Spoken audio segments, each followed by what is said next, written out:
Quand vous grandissez dans la vie, ce à quoi vous ressemblez compte pour les gens. Ça devient important pour vous parce que c'est important pour les autres. Pourquoi? Pourquoi votre apparence a de l'importance? Parce que s'il ne vous aime pas, alors qui le fera? S'il ne vous accepte pas, alors qui le fera? Et la peur que nous avons, c'est la peur de finir seul.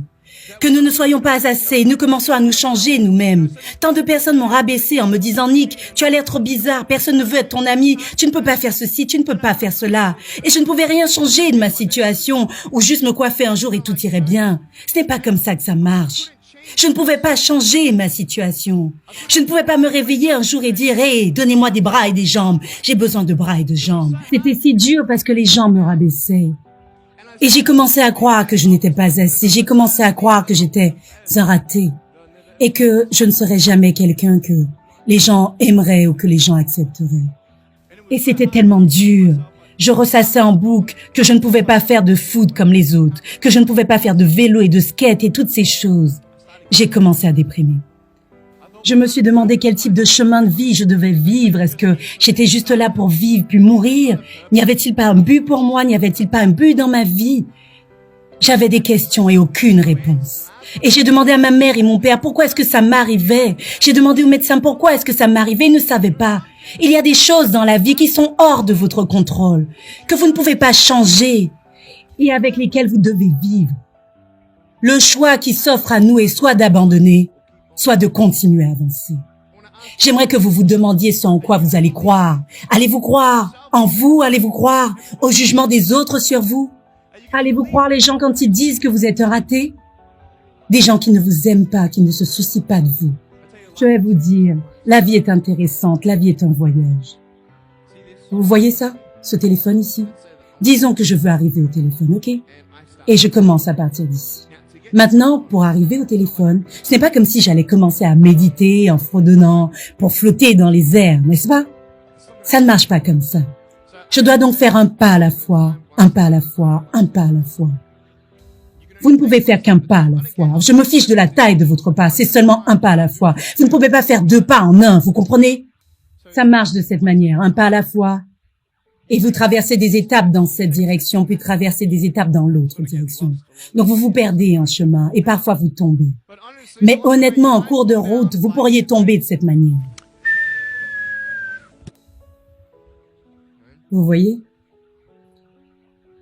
Mais je vous le dis, il y a des moments dans la vie où vous tombez et vous avez l'impression de ne pas avoir la force de vous relever. Donc vous mettez une sorte de masque sur votre visage quand vous arrivez à l'école, prétendant que tout va bien, quand ce n'est pas le cas. Et vous rentrez chez vous et vous vous allongez dans votre lit où personne ne vous regarde, où vous n'avez personne à impressionner, où vous êtes vous. Et la peur arrive. Vous savez la peur que vous avez dès que vous franchissez les portes de votre maison.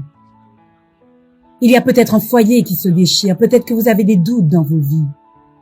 Peut-être que vous ne savez pas ce que l'avenir vous réserve et que ça vous terrifie. Peut-être que vous vous inquiétez de ce que les gens pensent de vous, de ce que les gens disent de vous. Juste que cette peur vous paralyse. Et ce que je veux vous demander aujourd'hui, pensez-vous avoir de l'espoir? Parce que je vous le dis, je suis à terre, visage au sol, et je n'ai pas de bras, pas de jambes. Cela devrait être impossible pour moi de me relever. Cela devrait être impossible pour moi de me relever, mais ce n'est pas le cas. Vous voyez, j'essaierai 100 fois de me relever.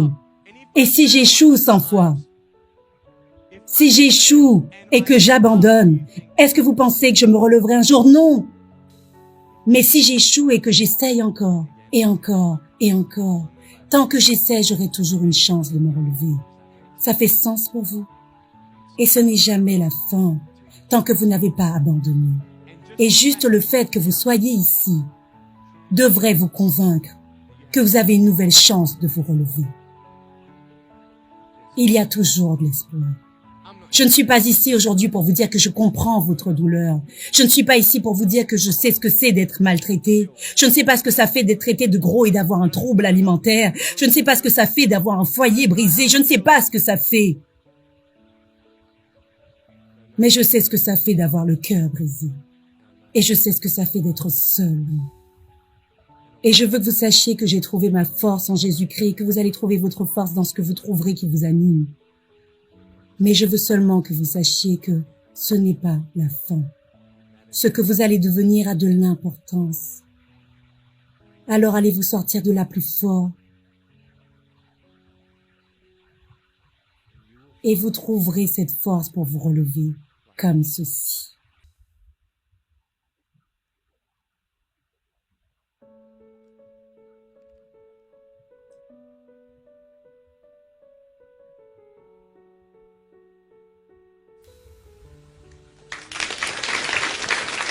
Vous avez le choix d'abandonner ou de continuer à avancer. Abandonnez ou vous relevez. Quand vous échouez, essayez encore et encore et encore.